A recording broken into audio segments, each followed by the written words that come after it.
चला सुरू करा. जितेंद्र आव्हाडजी आपण सुरू करा. नाही नाही असं नाही घ्या. नाही नाही नाव सांगू.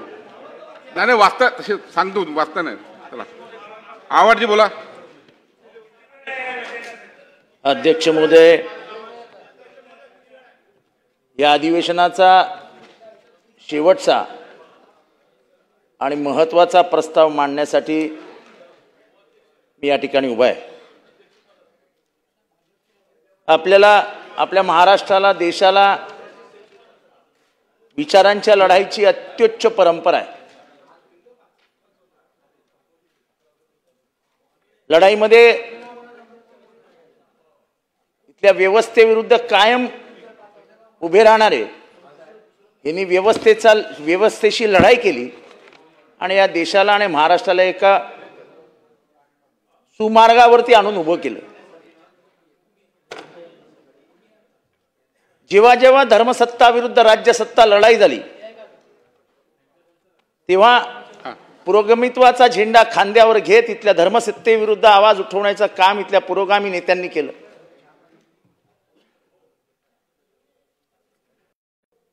इथे शंभूक असेल, इथले चारवाक असेल, माऊली असतील, संत तुकाराम असतील, फुले असतील, शाहू असतील, आंबेडकर असतील, महात्मा गांधी असतील, दाभोळकर असतील, पानसरे असतील, कलबुर्गी असतील, नाहीतर गौरी लंकेश असतील. पण या महाराष्ट्रामध्ये काल परवा जे झालं ते अत्यंत दुर्दैवी होतं. भर बाजारामध्ये पुरोगामित्वाचा अनेक वर्ष झेंडा खांद्यावर घेणाऱ्या प्रवीण गायकवाड या कार्यकर्त्यावरती, एका नेत्यावरती भ्याड हल्ला झाला. सगळं कट कारस्थान रचल्यासारखं दिसतं. अचानक त्यांच्या गाडीला घेराव घातला गेला, त्यांच्या गाडीमध्ये घुसण्यात आलं, त्यांना गाडीतनं बाहेर खेचण्यात आलं, त्यांच्या गाडीवरती वंगणाचं तेल टाकण्यात आलं, त्यांना धक्काबुक्की केली. किंबहुना या विधानसभेच्या माध्यमातून महाराष्ट्राला स्पष्ट सांगू इच्छितो की त्या खून करण्याची योजना होती. एकही पोलीस नाही. प्रवीण गायकवाड सारखा नेता येतोय आणि त्याच्या बंदोबस्तासाठी अक्कलकोटमध्ये एकही पोलीस नाही. हा स्टेट स्पॉन्सर्ड टेररिझम म्हणतात त्याच्यातला भाग आहे. अध्यक्ष महोदय, कोण आहे हा दीपक काटे हल्ला करणारा? त्याचा पॉलिटिकल बॅकग्राऊंड काय आहे? काय आहे त्याचं चरित्रण? काय आहे त्याचा इतिहास? तर सख्या चुलत भावाच्या खुनाच्या आरोपाखाली जेलमध्ये गेलेला तो तरुण आहे. मार्ग बिघडलेला आहे, पण तो सध्या एका पक्षाचा सदस्य आहे. त्यामुळे मान सन्मान, पोलिसांचं संरक्षण, भीती हे त्याच्या जवळपासही फिरकत नाही. त्याचं अध्यक्ष महोदय, त्याला विमानतळावर पकडलं. एक रिव्हॉल्वर, 28 काडतुस सगळं बॅगेमध्ये सापडलं. त्याचं बेल ऍप्लिकेशन कोर्टात गेलं. अध्यक्ष महोदय, कोर्टाने ऑर्डर दिली की ह्या माणसाविरुद्ध एकही क्रिमिनल ऍक्टिव्हिटीचा गुन्हा नसल्या कारणाने ह्याला उगाचच जेलमध्ये ठेवल्यासारखं आम्हाला वाटतं, त्यामुळे आम्हाला ह्याला बेल देतो आहोत.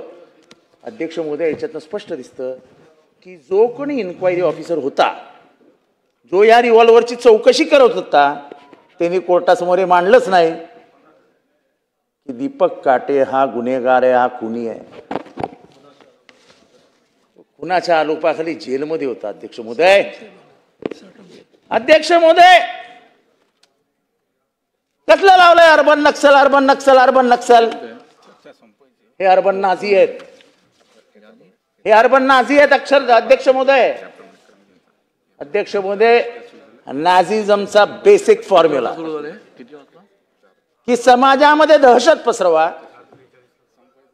दहशत पसरवणाऱ्यांच्या मागे राजकीय शक्ती उभी करा, जेणेकरून समाजामध्ये भीतीचं वातावरण तयार होईल. त्याची रीतसर सुरुवात महाराष्ट्रामध्ये झाली आहे. अध्यक्ष महोदय, या अर्बन नाझी ला जर आपण लगाम घालू शकलो नाही, आपण त्या जनसुधार विधेयकामध्ये आणलं. काय आणलं आपण? तर डावे उजवे, डावे कडवे विचारसरणी. मी त्या विधेयकावरती समितीमध्ये बोलत असताना पण सांगितलं होतं की या जगामध्ये जगमान्य अशी विचारसरणी आहे, ती म्हणजे लेफ्ट. आणि ती लेफ्ट विचारसरणी ही फक्त काय भारतात मर्यादित नाही, तर जगभरात अनेक व्यवस्थांमध्ये लेफ्टची विचारसरणी आहे, अस्तित्वात आहे.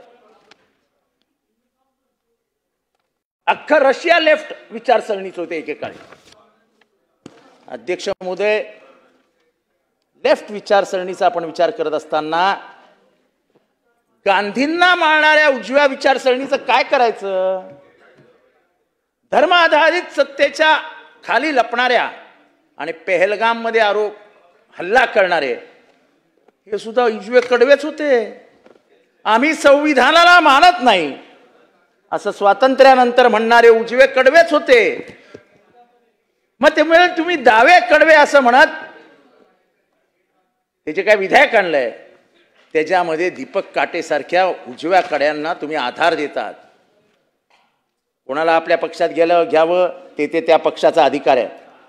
माझी संस्कार आणि नीती याचं भाष्य करणाऱ्या त्या पक्षाला सांगायचं आहे की वेळ अशी नाही हो की तुम्ही दाऊदसाठीही आपल्या पक्षाचे दरवाजे उघडे कराल. करू नका. या देशाने खूप दिलंय तुम्हाला, पण गुंडगिरीला आश्रय देऊन तुम्ही समाज व्यवस्था बिघडवतात. तेवढं जर केलं नाही तर फार बरं होईल. अध्यक्ष महोदय, एका ठाण्यातल्या प्रकरणाकडे हात घालतोय. अध्यक्ष महोदय,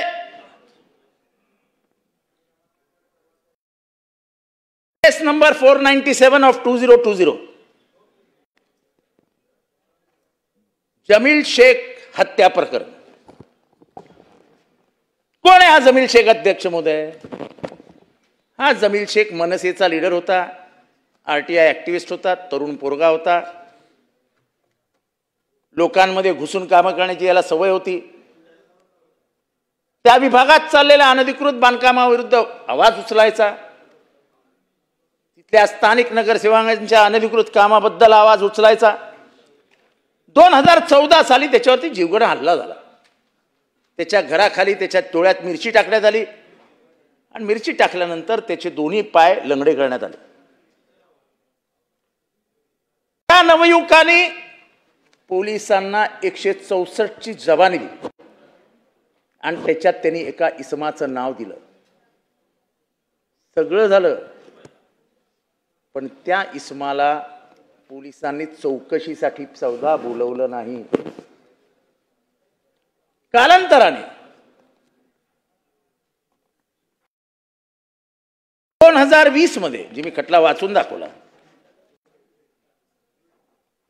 त्याच जमील शेखची भर बाजारामध्ये दुपारी हत्या करण्यात. मी तो हत्येचा व्हिडिओ कधी आपण भेटलात तर तुम्हाला दाखवीन. साहेब, ज्यांनी गोळी मारली ना, सिंगल शॉट गोळी मारली आहे. म्हणजे अशी एक मोटरसायकल चालली आहे, मागणं एक मोटरसायकल येते, जमील बसलाय, खाटकन त्याच्या हातात अशी रिव्हॉल्वर दिसते, काट मारतो, इथे लागते, जमील पडतो. बाजारातल्या लोकांना पडल्यानंतरही कळलं नाही की जमीलला गोळी लागलेली आहे. किंबहुना जेव्हा पहिल्यांदा माझ्याकडे व्हिडिओ आला तेव्हा जमीलच्या मित्रांना मी फोन केला, अरे उसको कुछ लगा क्या रे? तेव्हा मित्रांनी मला रडत रडत सांगितलं, साहब लगा नहीं, गोली गई है सर में. गोळी मारून आरोपी फरार झाले. अध्यक्ष महोदय, याच्यात काही अधिकाऱ्यांचं कौतुक करावं लागेल की त्यांनी या प्रकरणाचा व्यवस्थित छडा लावला आणि थोड्याच दिवसात एक सोनू नावाचा पोरगा ज्यांनी गोळी मारली होती, इरफान सोनू शेख, याला अटक केली. 23/11/2020 ला ही अटक झाली. ही अटक झाल्या झाल्या एसटीएफनी जी पहिली जबानी घेतली, पहिली त्याच्याकडनं माहिती घेतली,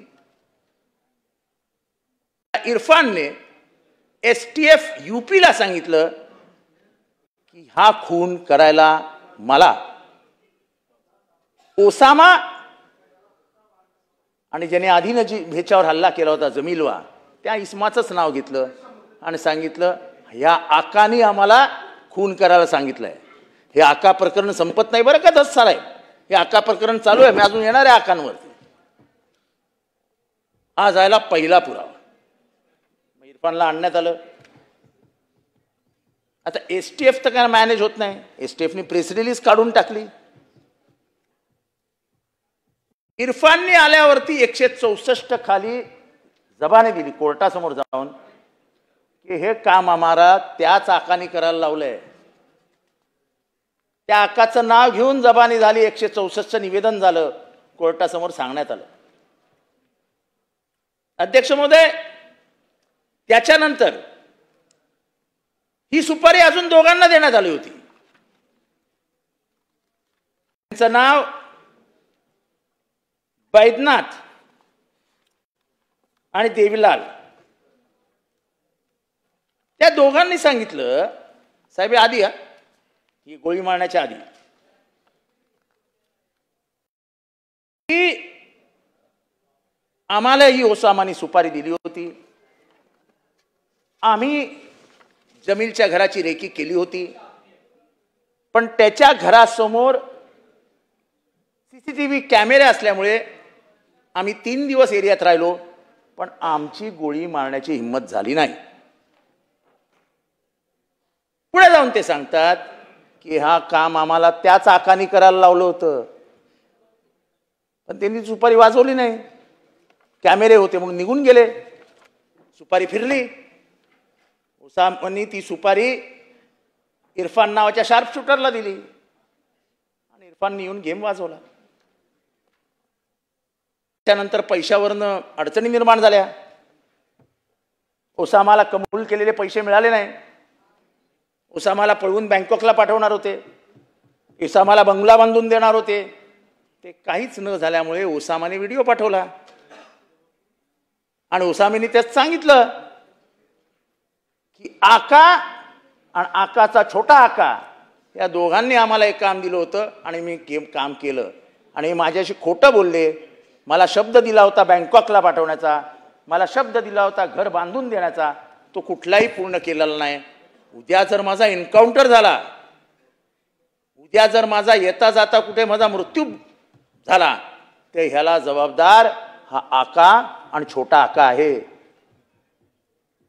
सुधीर चव्हाण नावाचा एक प्रत्यक्ष साक्षीदार, त्यांनीही 164चं स्टेटमेंट दिलं. त्यांनीही सांगितलं आकाचं नाव घेतलं, आकाच्या भावाचं नाव घेतलं. 16 पैकी 6 जणांनी 164चं स्टेटमेंट दिलं, आकाचं नाव दिलं, आकाच्या भावाचं नाव दिलं. एवढंच नाही अध्यक्ष महोदय, मृत्यू झाल्यानंतर, त्याची हत्या झाल्यानंतर जमीलची बायको स्थानिक आमदारांना घेऊन, स्थानिक आमदारांना, आपल्या लक्षात आलं स्थानिक आमदार कोण असतील, संजय केळकर साहेब यांच्या मदतीने देवेंद्र फडणवीस साहेबांपर्यंत पोहोचले. तेव्हा देवेंद्र फडणवीस साहेब हे विरोधी पक्षात होते.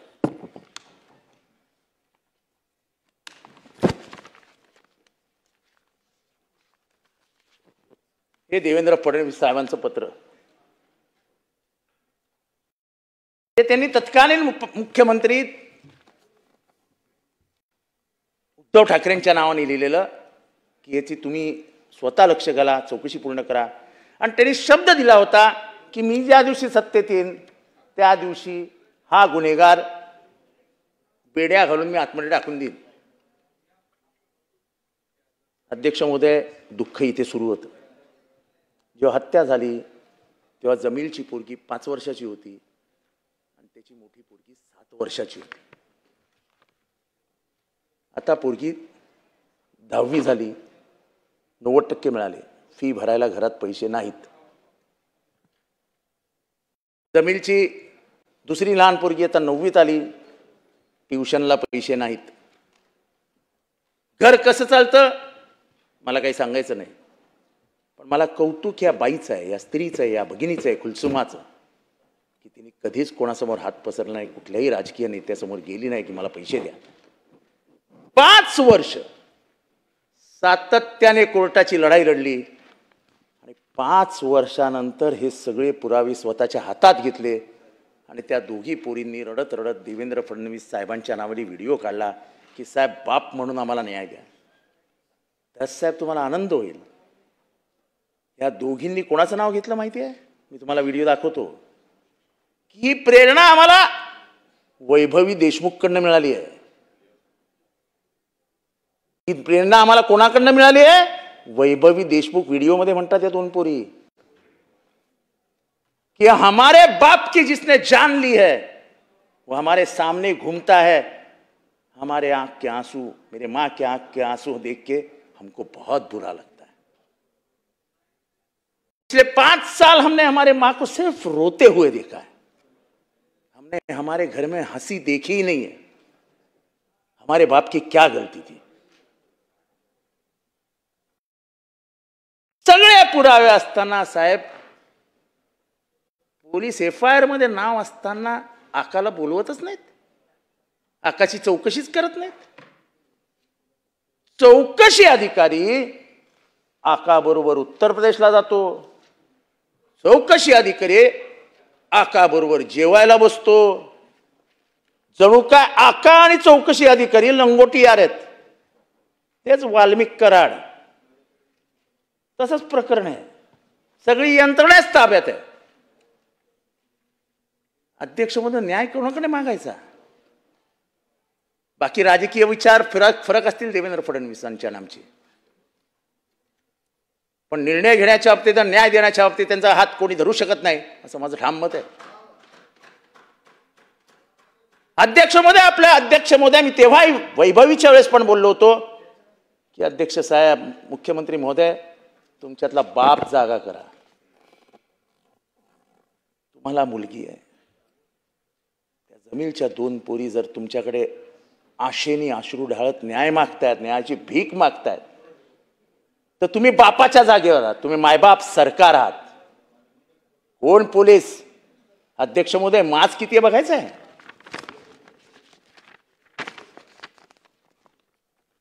तो चांगला अधिकारी चौकशी करत होता. साहेब, चांगला अधिकारी चौकशी करत होता. त्याचं नाव नितीन ठाकरे. तो असा घरापर्यंत पोहोचला अटक करायला, आणि त्याला फोन सुरू झाले. मला आता त्या राजकारणात शिरायचं नाही. फोन कोणाचे होते, कोणी केले, काय केले, पण अध्यक्ष महोदय, त्याच्या घराखालनं, म्हणजे त्या आकाच्या घराखालनं त्याला गाडी परत फिरवायला लावली. आकाच्या घराखालनं त्याला गाडी परत फिरायला लावली आणि त्याची पुढच्या 24 तासामध्ये बदली करण्यात आली. हा बदलीचा पेपर. पण मगरुरी कुठे दिसते? बदली झाली जगाला माहित नाही, नितीन ठाकरेला माहित नाही, पण आकाच्या स्टेटसवरती हा बदलीचा पेपर आला. हा बघा स्टेटस. काय निरोप द्यायचा याच्यातनं स्टेटसवरनं आकाला? अरे हमारे नात को मत लगो, भेज देंगे. आजही पोलीस त्याच्या नादाला लागत नाही. म्हणजे त्यांनी तंगड्या तोडल्या 2014 साली, मर्डर केला 2020 साली. सगळे पुरावे हातात आहेत. कुठल्या महाराष्ट्रात राहतोय आपण? दस साहेब, न्याय मिळणार की नाही? का सभागृहात फक्त मी आरडाओरड करायची? हे सगळे पुरावे, सगळे 164, हे सगळं मी आपल्याकडे पाठवते अध्यक्ष महोदय. आपण द्या, कोणाला द्यायचंय ते आहे. पण माझी आपल्याला विनंती आहे, मला ही एकच मुलगी आहे. मला माझ्या अंदाजाने तुम्हाला पण एक मुलगी आहे. ते अनेक जणांना मुली असतील. आज त्या मुली भीक मागतात. भीक, न्यायाची भीक मागतायत अध्यक्ष महोदय. त्या बायकोच्या घरी मी गेलो होतो. पोरगी 90% पास घेऊन पास झाल्यावर, म्हणजे त्याच्या घरी खिशातनं पैसे काढले. म्हटलं रखो. म्हणाले तुम्हारी भीख नहीं चाहिए हमको.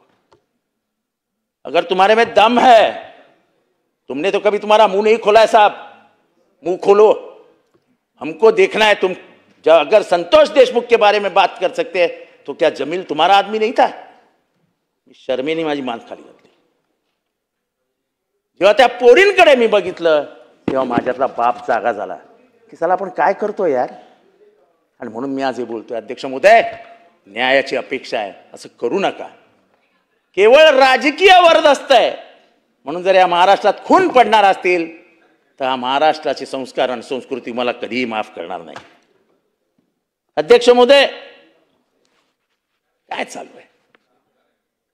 जमीलची बायको फिरते न्याय मागत, महादेव मुंडेची बायको फिरते. कोण होता महादेव मुंडे? काय त्याचा गुन्हा? महादेव मुंडे हा छोटा माणूस परळी शहरामध्ये जमिनीचा व्यवसाय करायचा. छोटी जमीन घ्यायची, थोडे दिवस ठेवायची, चांगला भाव आला की विकून टाकायची. छोटा माणूस विचार. एक जमीन घेतली, ती जमीन घेतली त्यांनी काय रकमेला घेतली असेल, पण त्याला भाव मिळाला 1,650 रुपये आणि 12 गुंठ्याची जमीन होती. 12 गुंठे फार मोठी नाही, 12 गुंठे. त्याला फोन आला एक दिवशी, जमीन सोड. तो म्हणाला 1,100 रुपये द्या, सोडतो. बरोबर आहे ना दस साहेब, काय चुकीचं नाही ना माझं? जमीन त्याला सांगितलं, ए शाण्या, 800 रुपयात पाहिजे. किती रुपयात? तो म्हणाला, हो मला साहेब 800 रुपयात कसं देणार, मला लॉस आहे, मी खड्ड्यात नाही, माझे पैसे लागलेत, पाहिजे. तो पण नडला. 8 दिवसानंतर खेळ खतम. तहसीलदार कार्यालयाच्या बाजूला महादेव मुंडेची बॉडी सापडली. आता याचा टर्न कुठे आहे? हे सगळं चालू असताना आका, बीड मधला आका आणि बाळा बांगर, नाव देतो ऑन रेकॉर्ड, हे दोघं गाडीतनं जात होते आणि आकाला फोन आला. आकानी म्हणजे त्या बाळा बांगरनी ओळखलं ही चर्चा महादेव मुंडे बद्दल चालू आहे. आका म्हणाला फोनवरती, अरे बेटा काळजी करू नको, 2 दिवसात करतो, 2 दिवसात करतो. आणि 2 दिवसात केलं. महादेव मुंडे गायब. ह्याची चर्चा बाळा बांगरनी 2-3 ठिकाणी केली. बाळा बांगरला एसपीनी बोलून घेतलं, ठाकूरनी. अरे बाळा येडा का खुळा तू, म्हणाले तुझं काम व्हायचं याच्यात, ते फोनवर जे तू ऐकलं ते ऐकलंच नाही असं सांग. 2 दिवसांनी बाळाला कोणी बोलून घेतलं? आकानी. आणि आकानी एका पिशवीमध्ये एक मासाचा तुकडा आणि रक्त, साकळलेलं रक्त दाखवलं. म्हणाले ए महादेव मुंडेची विकेट काढली. अध्यक्ष महोदय, हे सगळं बाळानी जाऊन तेव्हा एसपी ठाकूरला सांगितलं, साहेब असं असं झालंय. हे सगळं घडताना त्या बाळावरती 7 केसेस पडल्या आणि बाळा पळाला. हे मी का सांगतोय अध्यक्ष महोदय? काल आसावरीनी, म्हणजे तिची पत्नी, त्याची पत्नी महादेवची ज्ञानेश्वरी, विषप्राशन केलं. म्हणजे तुम्ही लाडक्या बहिणींना 1500 रुपये देता की त्यांच्या कुंकवाची किंमत देताय का तुम्ही त्यांना? उपकार केल्यासारखे. त्या कुंकवासाठी रडतात तुमच्याकडे, भीक मागतायत, बांगड्या फुटल्यात, पण तुम्ही त्यांना न्याय देऊ शकत नाही. कारण का? तुम्हाला प्रत्येक जिल्ह्यातला आका प्रोटेक्ट करायचा. आका का तुमचे आर्थिक हितसंबंध त्या आकाशी जोडलेले आहेत. अध्यक्ष महोदय, हा आका एवढा बाप आहे? आसावरींनी काल नाव घेतलंय, त्या ज्ञानेश्वरींनी काल नाव घेतलंय, का अजून पोलीस कारवाई करत नाहीत? महादेव मुंडेला न्याय कधी मिळणार?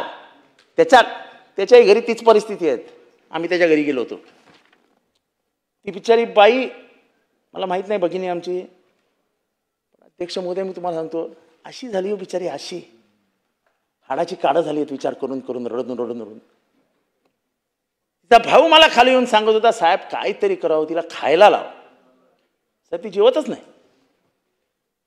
म्हणजे झाले 2 वर्ष, पण 2 वर्षानुसार सुद्धा ती न्यायासाठी लढत असेल ती कुलसुमा न्यायासाठी लढत असेल तर ह्या खऱ्या जिजाऊच्या लेकी आहेत, ज्या व्यवस्थेविरुद्ध उभा राहत आहेत, व्यवस्थेला आव्हान देत आहेत आणि तुम्हा सगळ्यांसमोर प्रश्न विचारतायत की माझ्या कुंकवाला तुम्ही न्याय देणार की नाही, माझ्या फुटलेल्या बांगड्या ह्या तुम्हाला दिसत नाही का? माझा सरकारला प्रश्न आहे, ज्ञानेश्वरीला न्याय कधी देणार ते एकदा सभागृहात सांगा. अशा कितीतरी ज्ञानेश्वरी बीडमध्ये फिरतात, किती मला माहित नाही, आमचे दससाहेब सांगतील. सगळ्या समाजातले अनेक तरुण, अनेक लोक कुठल्या थर्माल काय ते फर्नेस फेमस आहे ना बीडमधलं, कुठल्या फर्नेसमधनं गायब झाले हेच कळलं नाही. 150च्या वरती लोकांचा हातापत्ताच नाही आहेत. म्हणजे तिथे तर काहीतरी वेगळंच राज्य आहे. अध्यक्ष महोदय, मी विषय फरफटत नेत नाही. ही ज्ञानेश्वरी जी आहे तिला न्याय देण्याचा प्रयत्न या सरकारने करावा. अध्यक्ष महोदय, मस्सा जोगला संतोष देशमुखची हत्या झाली, सरकारने चांगलं केलं. आणि माझं मत आहे की अनेक राजकीय शक्ती काम करत असताना देखील सरकारची भूमिका बरी राहिली आणि त्याच्यामुळेच बीडमधला सर्वात मोठा आका हा आजही जेलमध्ये आहे. पण अध्यक्ष महोदय, संशयाची सुई फिरते आहे माझ्या माहितीनुसार, आणि जे मला त्यांच्या कुटुंबियांकडनं समजलं, आकाचा मकोका काढण्याचा प्रयत्न होत होता. या अत्यंत जबाबदारीने मी या विधानसभेत स्टेटमेंट करतो आहे. आकाचा मकोका काढण्याचा प्रयत्न होत होताच कदम साहेब, आकाचा मकोका काढण्याचा प्रयत्न होत होता. काय चालवलंय काय? अशी निर्घुण हत्या महाराष्ट्राच्या राजकीय इतिहासात झाली नव्हती, ती झाली. आपण अटकही कधी केलीत? जेव्हा फोटो व्हायरल झाले तेव्हा आम्ही बघितलंय. आका गाडीतनं उतरला, आका येणार, हे जणू काय ट्रम्प भारतात येणार असं जाहीर केलं. आका येणार, आका येणार, आका येणार. आका कुठनं येणार, कसा येणार काय माहित नाही. तो हवाई दल म्हणजे हवेतनं येणार, बस काय नाही. एक गाडी आली, त्या गाडीला पोलीस बंदोबस्त ना, त्या गाडीवरती काय, आणि त्याच्या मागनं 400-500 गाड्या. अरे गुन्हेगार आहे ना तो, आरोपी आहे ना तो, तुम्हाला माहित नाही तो कुठनं येणार होता? त्याला रस्त्यात का नाही पकडलं? जसं नाशिकचं प्रकरण ना, ते हनी ट्रॅप आणि व्हिडिओ, असे अनेक व्हिडिओ आकाकडे आहेत आणि अनेक जणांचे आहेत. अजूनही ते चित्र विकू शकत नाही. म्हणजे ते जे होतं, आका गाडीतनं उतरतो, आका उतरतो आणि एकटा असा पोलीस स्टेशनमध्ये चालत जातो. अरे काय, कोण आहे तो? पण दिसला महाराष्ट्राला. हतबल झालेले पोलीस व्यवस्था ही तेव्हा महाराष्ट्राला केली की महाराष्ट्रामध्ये पोलिसांची हतबलता किती आहे. अध्यक्ष महोदय, हे प्रकरण गंभीर आहे. अध्यक्ष महोदय, आपल्याला आठवत असेल, सोमनाथ सूर्यवंशीची केस मी इथे लावून धरली होती. मी सांगत होतो की सोमनाथ सूर्यवंशीची हत्याच झाली. त्याचा पोस्टमार्टम रिपोर्ट हा बरंच काही सांगून जातो, कारण का पोस्टमार्टम रिपोर्टमध्ये दिलं होतं की death due to fatal injuries, shock.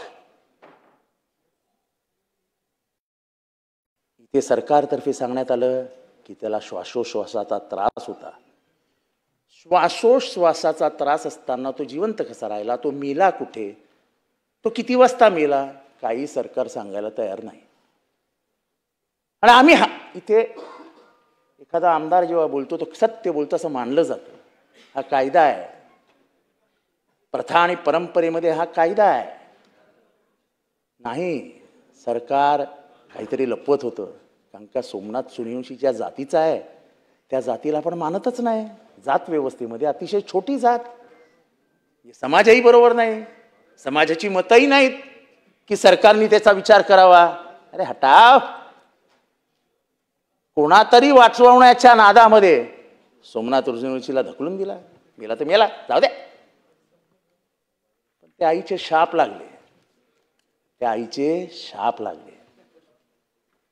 एकुलता एक मुलगा, मी एकुलता नाही, 2 भाऊ, पण भांडी घासणाऱ्या बाईने आपल्या पोराला LLB पर्यंत नेला होता.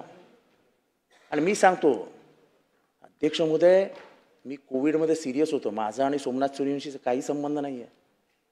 आम्ही कधी एकमेकांना भेटलोही नाही आहे. पण मी जेव्हा कोविडमध्ये सिरियस होते तेव्हा त्याची फेसबुकची पोस्ट होती. जेव्हा माझ्या मृत्यूबद्दलच्या अफवा चालत होत्या तेव्हा त्यांनी फेसबुक टाकली होती की मृत्यूला धक्का देऊन हा लढवय्या जितेंद्र आव्हाड परत येईल, कारण का तो समाजासाठी लढण्यासाठीच पैदा झाला. ही सोमनाथची 2022ची पोस्ट होती.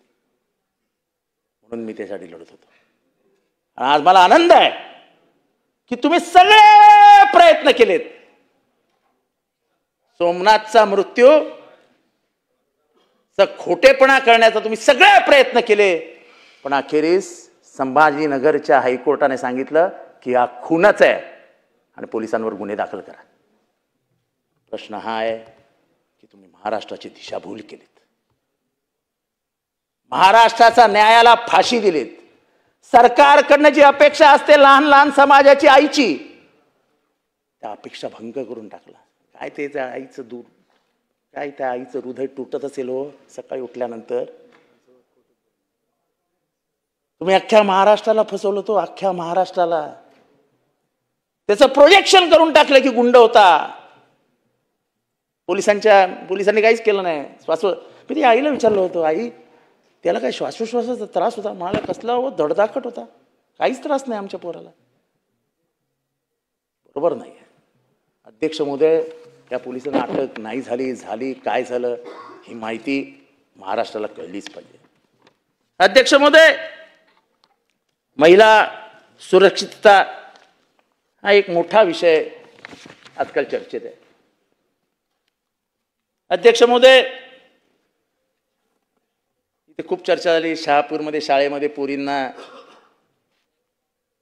मासिक पाळीचा डाग दिसल्यानंतर त्यांना केबिनमध्ये बोलवून त्यांचे जे काय केलं ते शब्दात सांगताही येत नाही.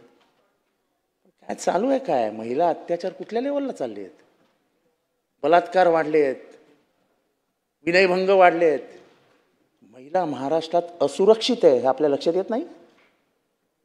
अध्यक्ष महोदय, इथे चाइल्ड ट्रॅफिकिंग आणि प्रॉस्टिट्यूशनच्या केसेस एवढ्या वाढायला लागल्या आहेत आणि त्याच्यात खरी वाढ कुठे दिसते तर बाल लैंगिक शोषणामध्ये. या बाल लैंगिक शोषणामध्ये आपण मुंबईमध्ये पोर्नो तयार होताना बघतोय. ते ब्लू फिल्म काय असतं ना, ते तयार होताना बघतोय. या मुंबईचे 12 वाजवत आहेत. ड्रग्स वाढीला लागलेत. जणू काय पोलिसांचा कंट्रोलच सुटलाय असं झालंय. काय चालू आहे? अध्यक्ष महोदय, ठाण्यामध्ये काही संबंध नाही. जोगेश्वरीला माल पकडला जातो.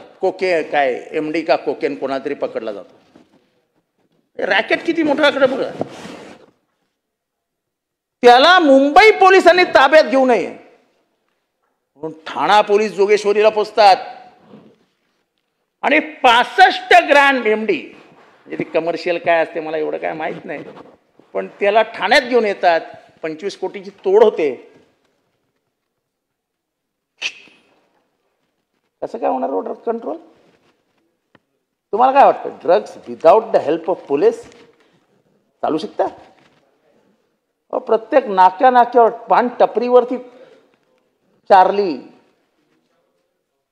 वाईट, म्हणजे जी काय नावं आहेत मार्केटमधली प्रचलित नावं, ती अशी पावली पान टपरीवर मिळतात. हो, हे काही पानवाल्यांच्या बाजूला उभं राहिलं की तो पानात टाकून देऊन टाकतो.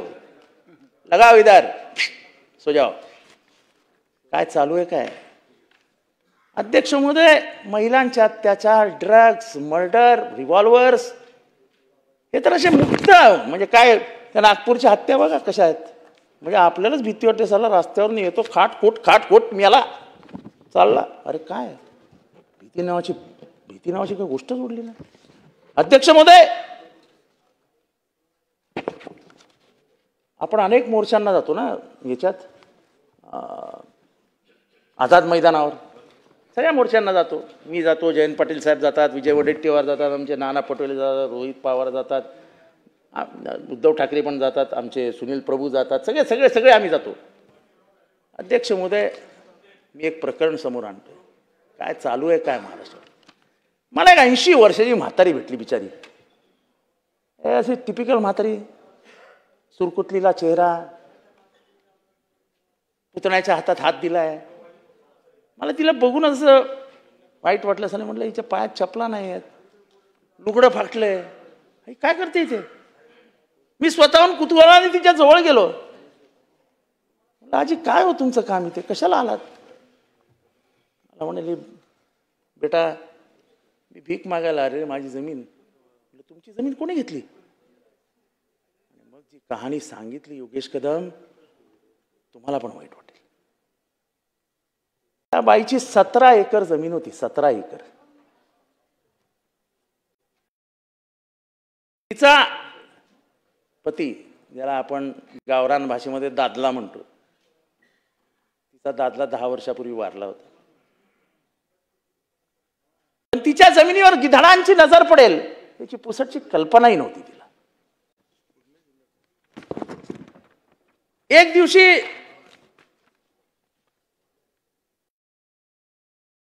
म्हणजे 4/4/25 तिला फसवून तुला पैसे देतो काहीतरी पेन्शनचे वगैरे असं सांगितलं आणि घेऊन गेले. कोणतरी किरण पडळकर वगैरे असे काहीतरी आहे ते. आणि घेतले की 17 एकरवरती आजीचे अंगठे.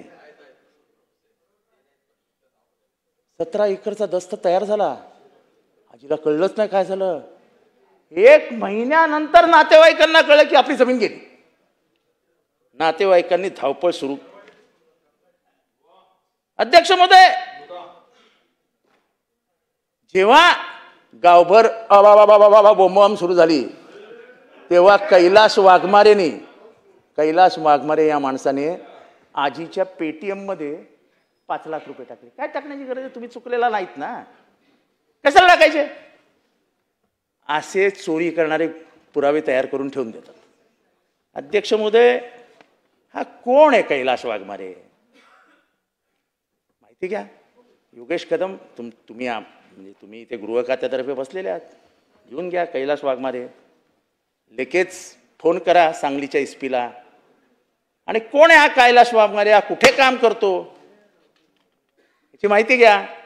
फार काय लांब नाही, लगेच सगळं उघड होईल. पण अध्यक्ष महोदय,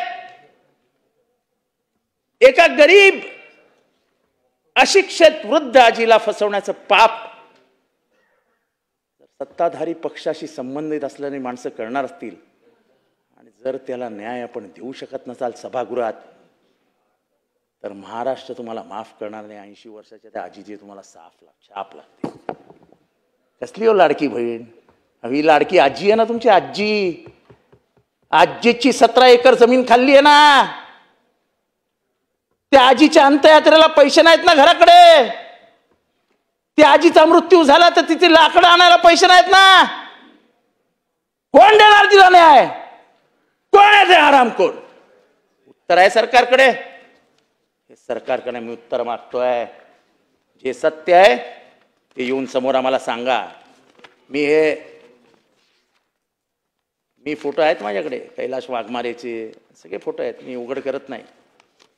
तुमच्याकडे त्याचं फोल्ड करून पाठवतो. जरा घेऊन जा आणि साहेबांना द्या डायरेक्ट अध्यक्षांकडनं.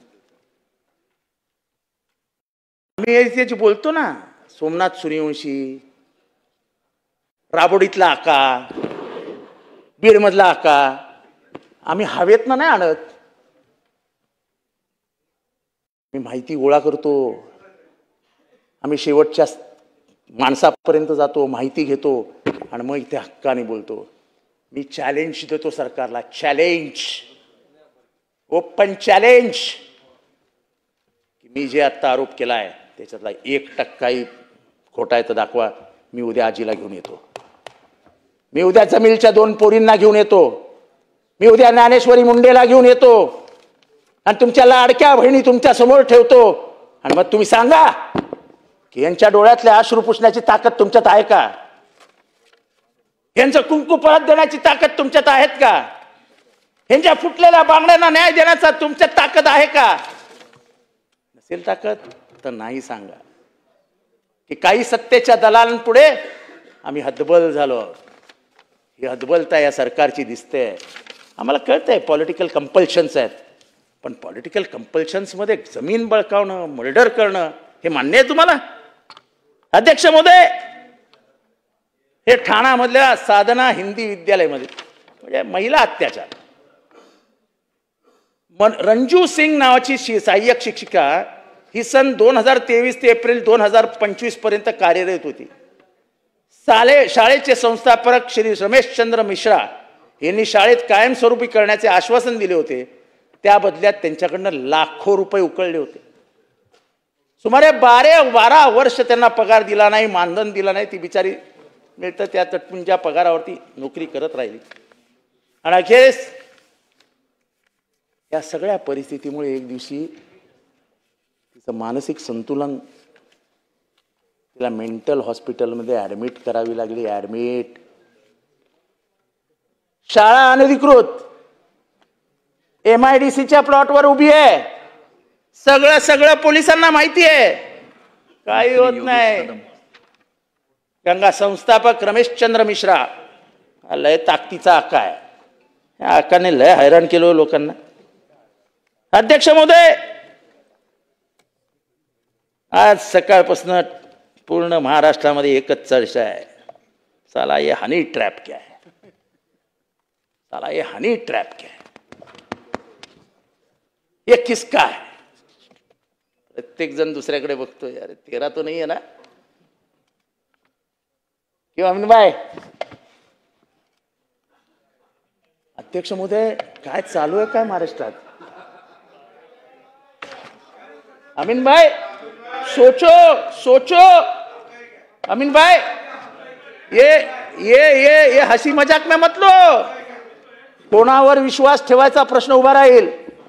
ज्याचं नाव येतंय ना, तो गेले 20 वर्ष नाशकाच्या राजकीय पटलावरचा खेळाडू आहे. असा एकही नेता नाही जो त्याच्या हॉटेलमध्ये जेवायला गेलेला नाही. असा एकही नेता नाही, असा एकही IAS IPS ऑफिसर नाही जो त्याच्या हॉटेलवरती गेला नाही. सगळ्यांचा दोस्त. आधी एक नाशकात हॉटेल होतं, आता एक रिसॉर्ट उघडलाय. त्या रिसॉर्टमध्ये एक रूम आहे. त्या रूम मध्ये 8 कोटीचे कॅमेरे लावलेत शाण्यानी. त्याच्या चायनामधनं कॅमेरे आणलेत. आता मला तेच मी पुढे येतोय. प्रश्न इथे हनी ट्रॅपचा नाही आहे. प्रश्न हॉटेलमध्ये जाणाऱ्यांच्या सुरक्षिततेचा आहे. अध्यक्ष महोदय, हा गुजरात पॅटर्न आहे. आपल्याला लक्षात येईल आता मी जे बोलतोय ते. गुजरातमध्ये अनेक पुरुषांच्या अशा क्लिप्स लीक झाल्या आणि त्याच्यातनं 2-4 आत्महत्या झाल्या. अध्यक्ष महोदय, विषय दुसरीकडे नाही न्यायचा. प्रश्न हनी ट्रॅपचा नाही आहे. प्रश्न जे काय असेल ते प्रत्येकाचे वैयक्तिक आयुष्य आहे, त्याच्यात मला जायचं नाही. पण अध्यक्ष महोदय, लपवून खोल्यांमध्ये बाथरूममध्ये कॅमेरे लावणे कुठल्या कायद्याला मान्य आहेत? ह्याच्यातनं घरसंसार उद्ध्वस्त होणार आहेत. योगेश कदम, ह्याच्यातनं घरसंसार उद्ध्वस्त होणार आहेत. एका रेव्हेन्यू ऑफिसरला आधी 3 कोटी मागितले गेले अशी माझी माहिती आहे. आणि नंतर त्याला परत फोन गेला 3 कोटी दिल्यानंतर की 10 कोटी हवेत. आणि असं म्हणतात, मला माहित नाही, माझी काय हे नाही, पण हे 100% माहिती आहे की त्या हॉटेलमध्ये हे झालं. ज्या माणसाचं याच्यात मालक म्हणून नाव येतं त्याचं नाव मला घ्यायचं नाही आहे, पण असं एकही राजकीय पुढारी नाही आहे जो नाशिकला गेला आणि तू त्याला ओळखत नाही. नाही, तू गेलाच नाहीस, बिचारा आहेस तू नाशिकला जात नाहीस. प्रत्येक जण आता मी पण नाही ओळखत, पण मी त्याला अगदी व्यवस्थित ओळखतो. मी त्याला एकदम व्यवस्थित ओळखतो. आणि पहिल्यापासून तो ही चमचेगिरी करत फिरता. प्रश्न त्याचा नाही अध्यक्ष महोदय, पण पोलिसांनी हे कुठेतरी बंधन केलं पाहिजे. जाऊ द्या, नाव घेतल्यानंतर आणि मी नाव घेतलं तर डिपार्टमेंटमध्ये सगळीकडे जसा ठाप अर्थक्वेक येईल. जाऊ द्या, सोडून द्या ना. प्रश्न आम्हाला एवढाच विचारायचा आहे आणि सरकारला आम्हाला एवढंच सांगायचं आहे, हे बंद करा.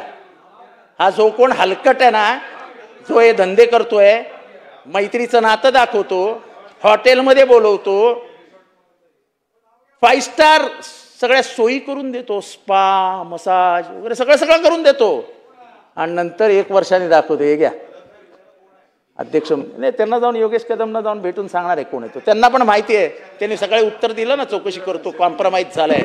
ते कॉम्प्रोमाइज कोणामध्ये झालं? कॉम्प्रोमाइज कसलं कॉम्प्रोमाइज आहे? योगेश कदम कसलं कॉम्प्रोमाइज झालं? किती वर झालं? कितना रोकड़ा लिया, कितना रोकड़ा दिया, किसको दिया? ये माल का कमाल है, ये माल का कमाल है. इसमें सिर्फ झोल है, झोल. झोल को मत बचाओ, झोल को मत बचाओ. जे काय झालं असेल ते राहू द्या.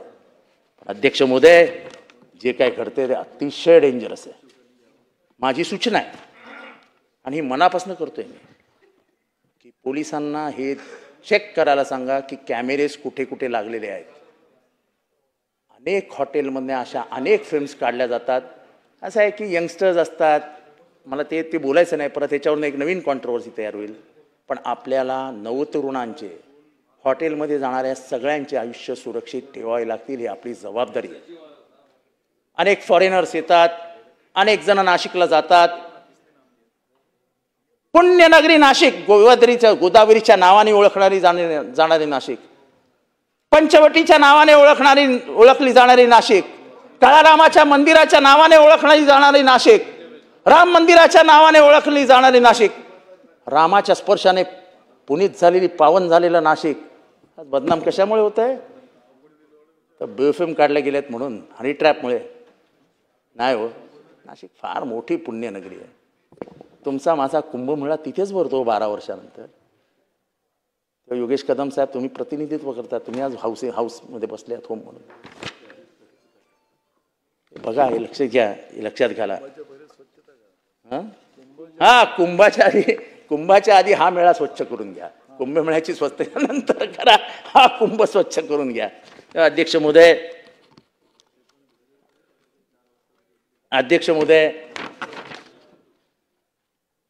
मी अंतिम आठवडा प्रस्तावात मागच्या वेळेस रतनजी पेमजी ट्रस्टबद्दल बोललो होतो. परत एकदा आठवण करून देतो. माननीय मुख्यमंत्र्यांनी कबूल केलं होतं, घोटाळा झाला, 2,500 कोटी रुपयाचा घोटाळा झाला, हे माननीय मुख्यमंत्र्यांनी कबूल केलं होतं. पॉलिटिकल कंपल्शन्स, कोएलिशन कंपल्शन्स, ह्याच्यामुळे ही चौकशी पुढे गेलीच नाही. पोलिसांवर असा कोणाचा दबाव आहे? पोलीस आम्हाला सांगतात, मला आय एम ऑन रेकॉर्ड.